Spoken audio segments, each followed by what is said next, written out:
Welcome back to the Relational Recovery Podcast. If you've been around the refuge at all, you know that recovery is never just about sobriety. It's about rebuilding life. It's about relationships. It's about connection. It's about learning to be human again in community. Today I'm sitting down with Zach, someone who's walked closely with many of the men here at the refuge. He's got a front row seat to transformation, to struggle, to relapse, and to breakthrough. All of the above. And so we're going to talk about what he's been learning, what he's been seeing in the current landscape of addiction, and what actually sustainable long-term sobriety looks like. So Zach, thanks for being here. Yeah, thanks for having me. Can you just tell me a little bit about yourself and your journey, and just catch us up? You've been on the podcast before, but it'd be good to just a refresher for us to get to know you a little bit. Yeah, absolutely.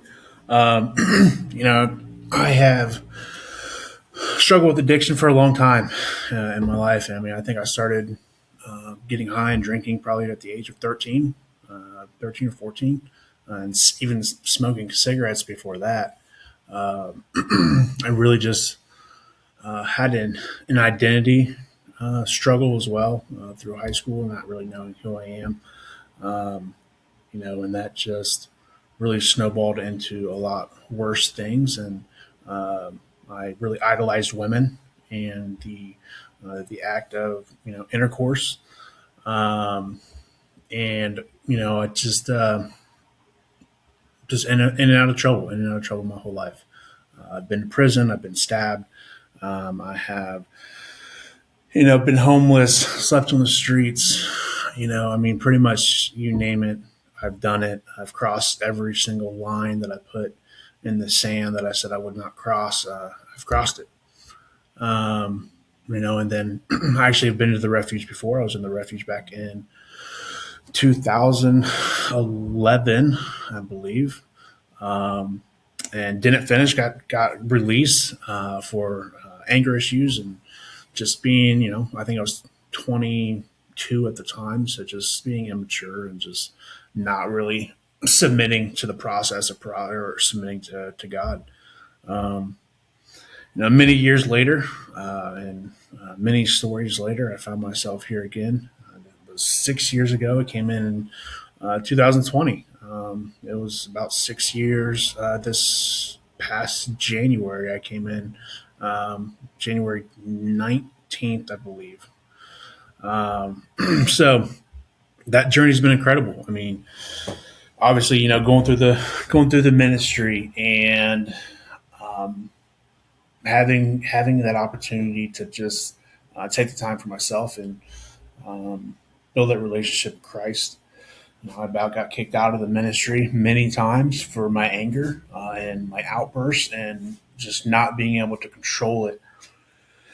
And yet here I sit, 6 years later, as one of the directors of Columbus. So if that's not a God story, I really don't know what is, because I didn't really think I would even complete the refuge, let alone be sitting in this seat. But yeah, completed the refuge. I got my peer support license, and I worked at a place here in Columbus as a peer support specialist. And I came here as a CECA. I was a coordinator, then left peer support, then CECA, and now the Columbus director. That's awesome, man. I'm curious, there's a lot in your story that's really remarkable, and I appreciate your transparency. I think the one thing I maybe want to hone in on is the anger piece, because I think struggles with things like anger, with unwanted emotional issues that we experience, like all of us have unwanted emotions. I mean, we tend, I think, to focus on behaviors a lot in recovery and society, but like emotions. So, I talk to some people, and things like anger often feel uncontrollable, or people will say, well, that's just who I am, or something like that. How have you grown in addressing just even the anger aspect of, because I'm sure that anger made connecting with people hard at times. If if anytime someone would inconvenience you, and I don't know how necessarily anger manifested in you, but it's like, I know if I really struggle with anger, it's going to impact my relationships. And I'm just curious what the journey's been like for you, just even in terms of that.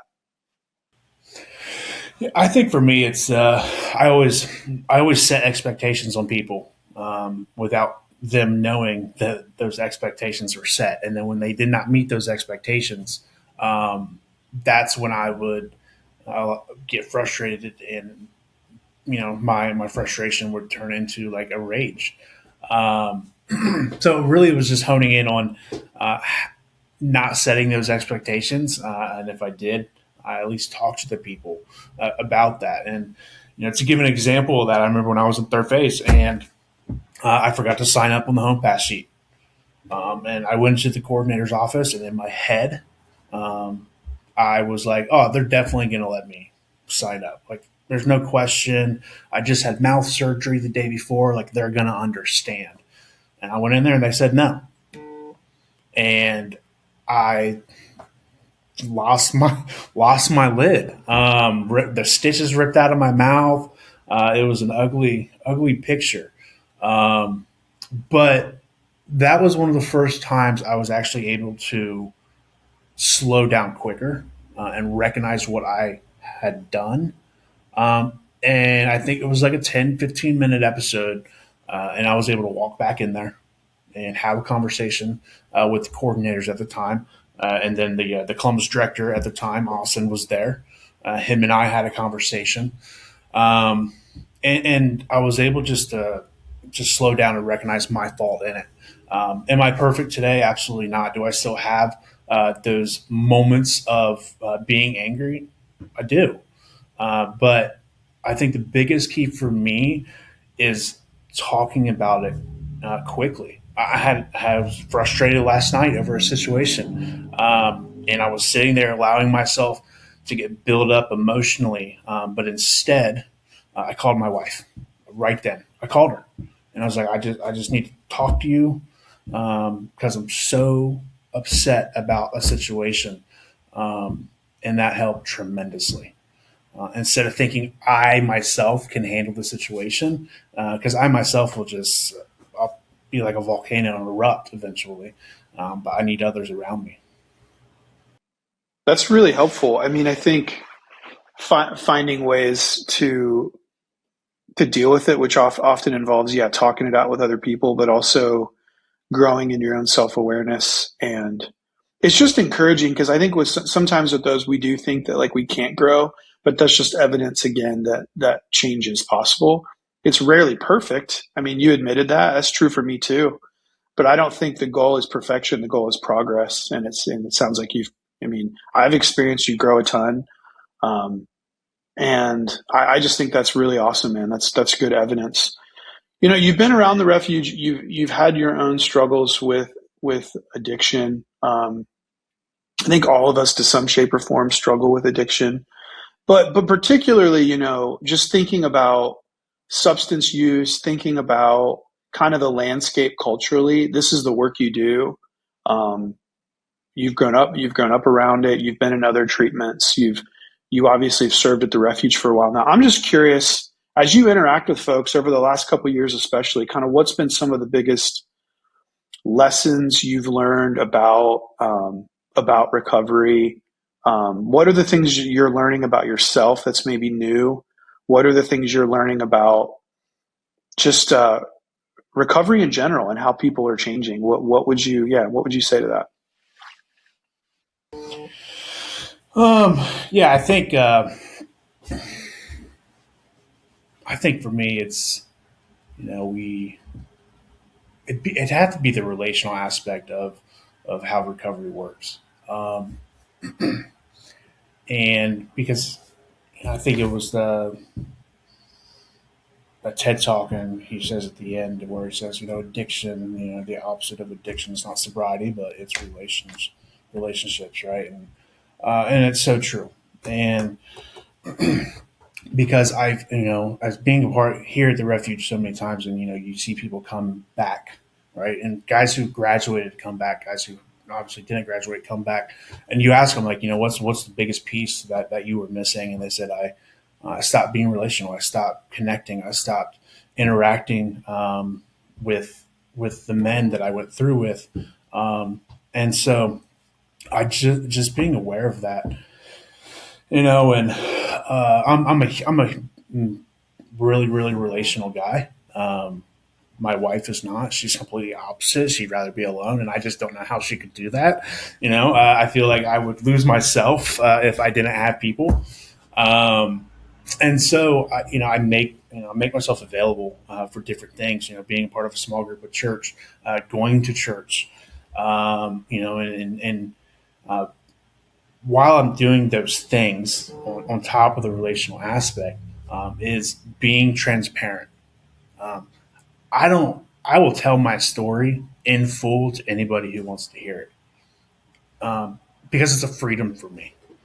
That's how I found freedom, was being transparent. That's how I stay free, is by continuing to tell my story.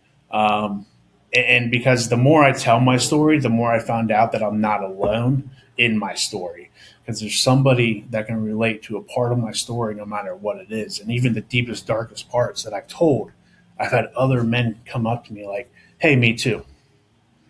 And I thought I was alone for so long. That's really good. What do you think it takes to build that kind of transparency? Because I know that being transparent for many is scary, especially if you struggle with trust. But obviously, if you never bring people in, that's going to be, isolation doesn't help people either. So I guess, what does it look like? How do you cultivate that level of transparency, or even just a little bit of growth in transparency? Yeah. I think the biggest thing is just knowing that I'm not doing it for them. I'm doing it for me, right? And the bonus is that when you do it for me, inevitably you do eventually do it for somebody else. But like, I don't care what other people think, and no one, if they're telling their story, shouldn't care what other people think. And because here's the reality: if somebody else that you're telling your story to, right, and especially like say the men here in First Phase, right, they get there and they're telling their story and they're afraid to tell that one part of their story. If there's a man and that's listening, that's judging you, that's not a you problem, that's a him problem, right, and that's something that he needs to work on. Don't allow your freedom to be held back by somebody else. Mm, that's really good. Just curious, being around this space for a long time, have you noticed any changes just in the landscape? And I guess, to be more specific, like, obviously there was all these awareness campaigns a decade ago about like opioids and heroin, and there's the whole history behind that. But just even what people are struggling with and how people are addressing addiction. Do you notice any patterns? Is there anything new or anything different or anything that has interested you or concerned you or encouraged you as you just look at the recovery landscape as a whole? Um, I was thinking about this question, when you sent it to me, and I don't necessarily think anything's changed. Addiction's addiction, and uh, I think when I know me personally, I can't look at addiction for especially like opioids or meth or anything. I can't look at it like as individual things, right? Addiction is a whole. No matter what it is, right? And I know, like here at the refuge, we are substance and alcohol, but even when it comes to gambling and sex and shopping, and I mean, just at work, I mean, I it's just something that is needs to be addressed no matter what it is and who it is. Um, and I think I definitely don't think it's getting better. If anything, I think with the technology that we have now, it getting worse, right? And I feel like it's easier for people to hide their addiction behind, say, like the social media platforms, right? We can be whoever we want to be on Facebook, right? And sometimes you have this perfect life on Facebook and Instagram, but as soon as you shut your phone off, you're hurting, and nobody knows that because all they see is perfection, but you're really dying inside. Yeah, quiet desperation. Yeah, and that's kind of a breeding ground for just continued struggle and problems. Um, that's really good. I mean, that's very interesting. I mean, in your experience, what are some of the keys to maintaining long-term sobriety? I think I've said it a couple of times already, but yeah, just relationships, man. Keeping those relationships is the most important thing. I mean, if love your neighbor, love God. The two top commandments, uh, and just trusting yourself. Right. I think a lot of men and even women are afraid to trust who they are. I think my. Can you hear me? Yeah. My headphones just died, so I'm on my computer now. Sorry. Um. So yeah, I think just being able to trust yourself. A lot of people can trust others, but they can't trust themselves. Um, and just being okay with who you are. Um, Trouble's going to come, right? Just because you get sober and clean doesn't mean that life stops coming at you. It's actually, and for me personally, it came at me harder, right? I was 2 years, 2 years clean, and I found out I had HIV, right? And that was a really, really hard time for me. And I just didn't know what my life was going to look like, and but God had other plans, and because I trusted Him through that process. The girlfriend I was with at the time, we were only together for 6 months. Now she's my wife, and we have a son together. And neither of them have HIV, and it's amazing, right? How God continues to work, but it's just I had to trust myself, and I remember my mother. It was like about 6 months after I found out and I moved forward, my mother said to me, she's like, I thought for sure you were going to relapse when you found out. My own mother said that after 2.5 years being clean. She thought I was. And I didn't. And that was a huge moment for her and for our relationship. And I mean, she cried. She was so happy for me to see that she's like, okay, I think I finally have Zach back, right? I think I finally have him back. And that was through relationships and trusting others. And because I talked about it. I talked to everybody about it. I talked to you guys about it. I talked to my pastor at my church about it. I talked to my small group about it. I wasn't ashamed for that part of me. I didn't let that shame overwhelm me. I just, God had a plan, and here I am. And I love my life, and I love my family, and I love my friends, and I want to be here without them. Man, you're giving a lot of examples of what relationships look like because you answered the question maintaining long-term sobriety is building relationships. I just imagine some people listening, you're giving a lot of good anecdotes as to what that looks like because I think for a lot of people, men and women, the core relationships in their life have been very untrustworthy, and that's made it hard to engage in relationship. And so I think whenever the refuge is a very relational community, guys are living together. They're having to flesh their issues out together, often in these groups. We really encourage building those friendships. It's individualistic to a degree, but it's very communal. And I think for some that's hard to understand when we say relational. Or like what people are like, what does that mean? I don't trust people. My parents didn't show up for me. My friends betrayed me. The people that anyone I put trust in has let me down. And so I think for folks like that, relationships, the relationship answer might feel a bit daunting or like unaccessible. And so I think all the things you're describing are really interesting. And I wonder what you might say to somebody who maybe finds themselves in a much more distrustful posture that's struggling to understand where to even start with relationships. If relationships are the answer, because I think you were quoting Johann Hari earlier, because his thesis is like, addiction's a relational problem. Relationships are the answer. But for somebody who really struggles to trust, like what, do you have any words of encouragement or even advice that you might offer? Yeah, I think to I think first and foremost for those who are learning to trust other people and are afraid to trust others is you got to try to just trust God, right? Um, Focus on that relationship first, and if we continue to stay in prayer, we stay in our word. Um, I think a lot of these things, they just tend to happen, and especially for men in the refuge, right? I think men in the refuges they've got it easy when it comes to that because it's kind of forced upon them, right? You're in a communal living facility with other men, and relationships just kind of happen when you least expect them to happen.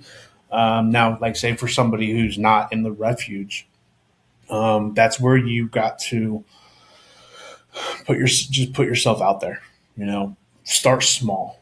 Start small, right? Get involved with a church and get involved with a small group, or go to AA meetings, NA meetings, whatever works for you. But just put yourself into a situation, and eventually, the more you continue that situation, people are going to start talking to you and coming to you, and hopefully that it break down those barriers.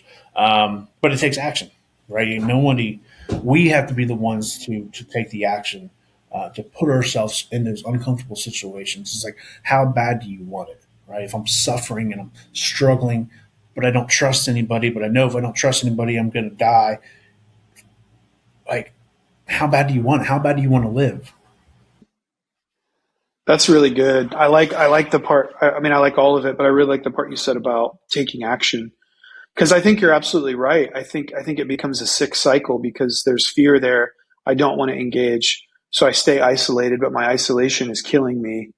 And I think just like what you said, taking a small step, just trying something.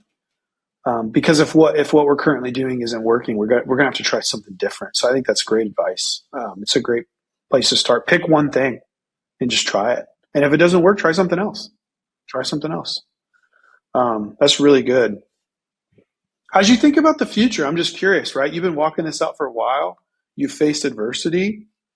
Um, you're you've built strength and courage. There's a lot good happening as you look forward. What gives you hope? What are you excited about as you look to the future?